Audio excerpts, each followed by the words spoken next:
ওনার husband আছে না? হ্যাঁ, ওনার হাজবেন্ড অনুমোদন দিয়েছে যে কি অনুমোদন দিয়েছে আপনার কাছে রাখতে? এই যে দুইটা বালিশ সহ এখানে আপনারা একই জায়গায় আছেন। আমরা যদি দেখাই এই যে অবস্থা। আচ্ছা আচ্ছা আচ্ছা দাঁড়ান, এই পরে যাবে এখানে বসুক এতক্ষণ জানলে পরে যান, এখানে বসে। দেখছেন দর্শক আমাদের উপর হামলা করছে, দর্শক দেখেন আমাদের উপর হামলা করছে, এই অ্যাডভোকেট সহ এই মহিলা দিয়ে আমাদেরকে হামলা করতেছে।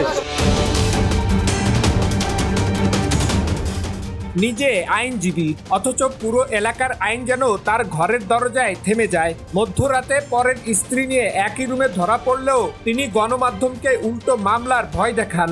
আর সত্যিটা ছিল আরো ভয়ঙ্কর। এটাই আজকের অবক্ষয়ের গল্প। মেয়েকে নিতে চাইছে, সেই জায়গায় মাকে নিয়ে ফোন করছে। নাটোরের বনপাড়ায় এক আইনজীবী অন্যের স্ত্রী নিয়ে একই রুমে বসবাস করায় এলাকাবাসী ক্ষুব্ধ হয়ে সতর্ক করেন। আইনজীবী হওয়ায় তিনি সবাইকে মামলার ভয় দেখিয়ে খবরদারি দেখান। পুরো এলাকার মানুষ এই আইনজীবীর বিপক্ষে থাকলেও তার ভয়ে কেউ কথা বলে না। ইনি অনেক সময় অনৈতিক কাজ করে, যে কাজ করার পরে সবাইকে ভয়ভীতি দেখায়। এই এলাকায় পুরো এলাকার মানুষ ইনার বিপক্ষে এবং কেউ ইনার ভয়ে ইনার সাথে কথা বলে না। যার সাথে কথা বলে তাকেই হুমকি দেয়, তার প্রতি মামলা করার করে। আমি ডিসি মহোদয়ের দৃষ্টি আকর্ষণ করছি, আমার মতো একজন ক্ষুদ্র সাংবাদিককে তিনি মামলার ভয়ভীতি বারবার দেখাচ্ছে আমরা এখানে আসার পর থেকেই। আপনি কেন আচ্ছা আপনি মেয়েটাকে কেন রাখলেন রুমে? মেয়েটাকে কেন রাখছেন এখানে? দীর্ঘদিন চলতে থাকায় বিষয়টি গণমাধ্যম কর্মীরা অবগত হন এবং তারা সেখানে রাত 12টার পরে সরেজমিনে যান।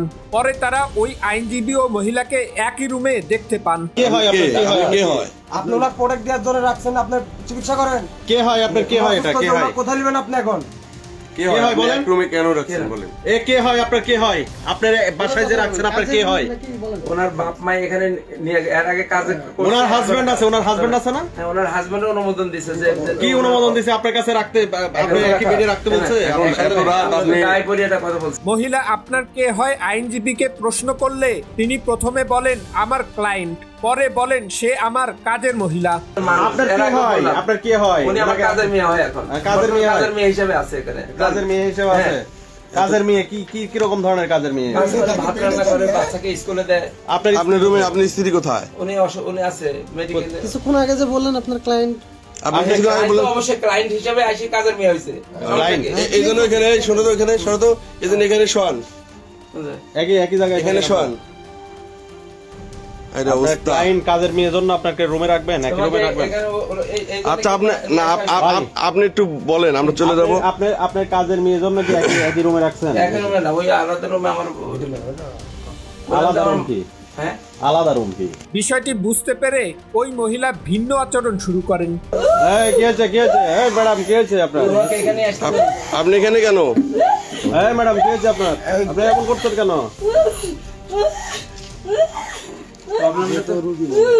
আচ্ছা আমরা দেখতেছি, ঠিক আছে আমরা দেখছি। এতক্ষণ ভালোই ছিল, উনি তো ভালোই কথা কিছুক্ষণ আগেও তো ভালোই ছিল।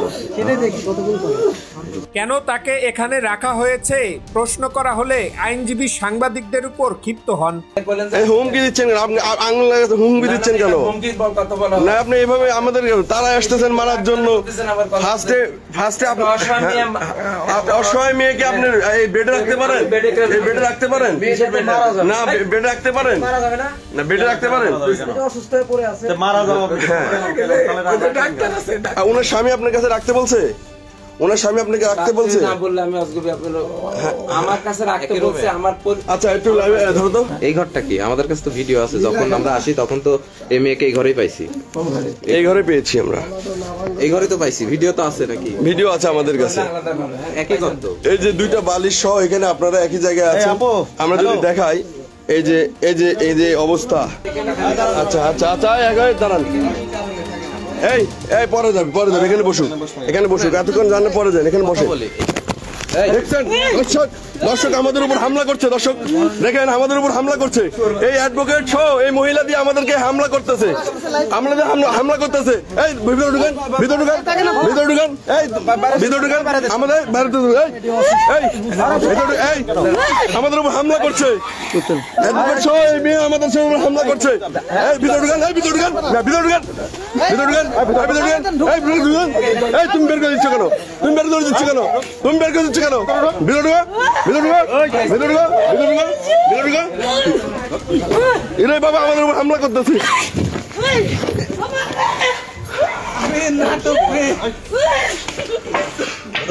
তোমরা আমাদের উপর আক্রমণ করলেন কেন? এক পর্যায়ে ওই আইনজীবী সাংবাদিকদের উপর চড়াও হন। আপনাকে হাত দিয়েছেন না? এই কি হয়েছে? এই সরদার, এই তো আমাদের উপর হামলা করছে। আমাদের উপর হামলা করতেছে। আপনি আমাকে হাত দিলেন কেন? হাত দিলেন কেন? হাত দিলেন কেন? এই ভাই আমাদেরকে হাত দিছে। আসেন, আমাদেরকে হাত দিছে। অনৈতিক কাজ অবস্থায় মানুষ পেয়েছে। পানি খান তো ভাই। এই যে বাঁশ ভেঙে ফেলছে মায়েরা। উনি অ্যাডভোকেটগিরি দেখায়, এই যে একটা মেয়েকে দীর্ঘদিন ধরে তার একই রুমে রাখে। এই বিষয়টা নিয়ে আমরা যখন আসি, এলাকাবাসীর অভিযোগের ভিত্তিতে আমরা এসে রুমের ভিতরে ঢুকি, ওই সময় দেখি যে একই রুম, একই দরজা, একটা দরজা দিয়ে হচ্ছে দুইটা আর কি হচ্ছে বিছানা, একটা দরজা দিয়ে দুইটা বিছানা। যার তাদের সাথে কথা বলতেছ কি অবস্থায় থাকে, এক ছাদের নিচে এইটা সেইটা নিয়ে কথাবার্তা হচ্ছে। এরপরেই তো মহিলা ঘটনা, মহিলা কি আসলো জিজ্ঞাসা করার জন্য, মহিলা এসে আর আমাদেরকে রশিদ সাহেব কিভাবে আক্রমণ করলো দেখছি। এটা তো করলো, আমি দেখলাম। এটাকে তো আর আমি একা দেখিনি, সবাই দেখছে, সবাই দেখছে। বাস্তবের মুখোশ উন্মোচন, এটাই আজকের অবক্ষয়ের গল্প। এমন বাস্তব অবক্ষয়ের গল্প জানতে পাশেই থাকুন। এই অনৈতিক কাজের বিরুদ্ধে আপনার মতামত তুলে ধরুন কমেন্ট বক্সে। মেয়েকে নিতে চাইছে, সেই জায়গায় মাকে নিয়ে করছে।